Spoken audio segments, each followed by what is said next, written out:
Hey everyone, welcome back to the channel. If you're new here, my name's Brian, and I'm on a mission to turn $4,713.83 into $100,000 through swing trading on the Easy Equities platform. In today's video, we're going to dive into how I can recover from a losing streak, just like Nicholas Darvas did, during his second major trading crisis, as described in his book, How I Made $2 Million in the Stock Market. Let's go over what went wrong and how we can learn from Darvas's experience. Now, before we dive into the lessons, let's look at my trades. As you can see here, I've made some significant losses recently, and most of these were mistakes I made because I fell victim to the fear of missing out, FOMO, and ended up exposing myself to a lot of noise on social media, especially Twitter.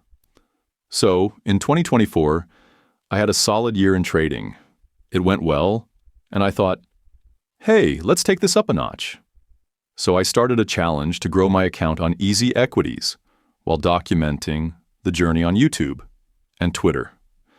It seemed like a great idea, but I didn't realize how much time on Twitter could be detrimental to my trading.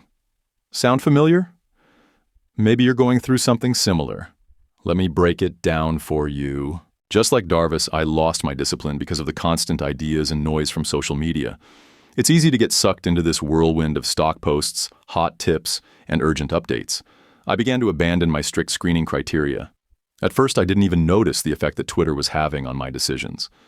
But when my portfolio took a 10% hit, I realized something was off. So I took a hard look at my trading journal, and that's when it hit me. Out of all the trades I entered, only one met my strict A setup criteria. All the other trades were impulsive, and they came from seeing charts of stocks other traders were hyping up. I couldn't wait for my precise entry points. I just jumped in because I felt like I was missing out. So, here's what my A setup looks like. These are the criteria I follow for every trade I make. Stocks must show an earnings catalyst. Stock must be in a new relative strength high. Stock must be at or near its 52-week high. Stock must be within 5 years of its IPO date. All moving averages should be in proper order. 10 greater than 21, greater than 50, greater than 200. The entry bar must be an inside bar, NR4 by Toby Crable, with volume below average, and it must be the tightest bar of the preceding 3 bars.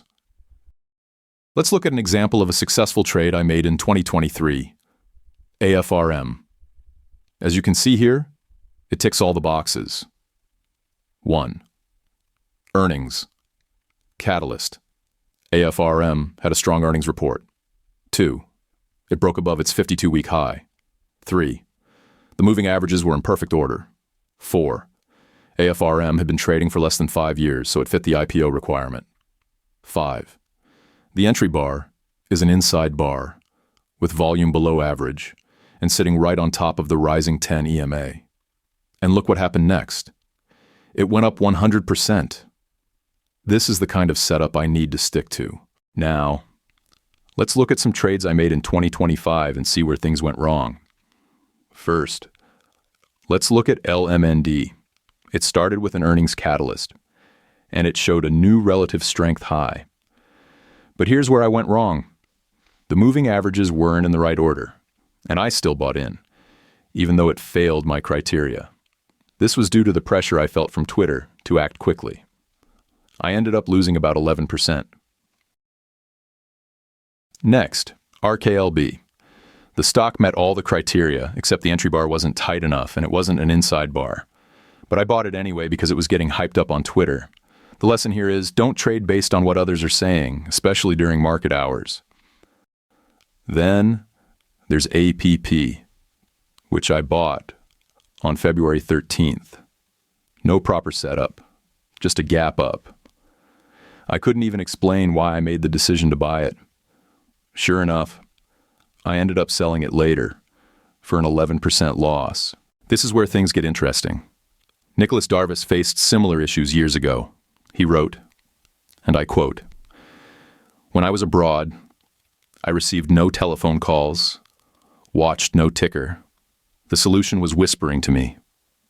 My ears were my enemy. In New York, there were interruptions, rumors, panics, contradictory information, all floating into my ear.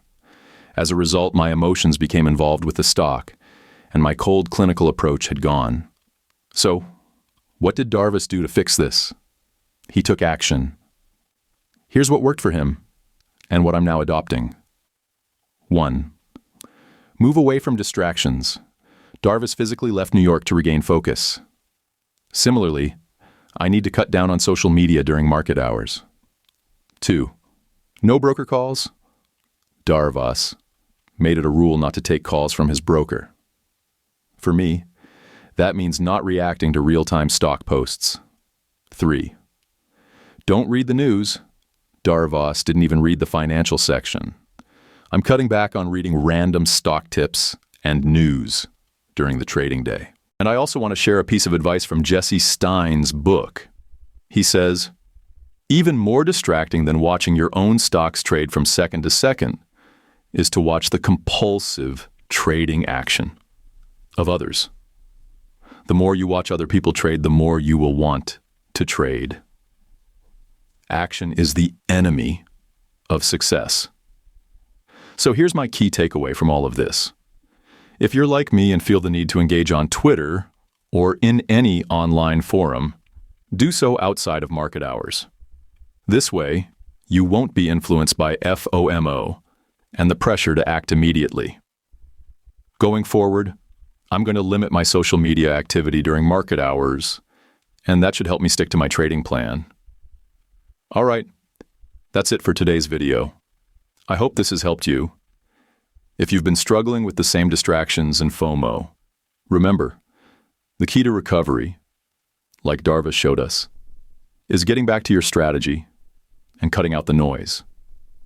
If you enjoyed the video, hit the like button, subscribe for more updates on my trading journey, and don't forget to follow me on Twitter for more real-time thoughts. Until next time, stay disciplined and trade smart. See you in the next video.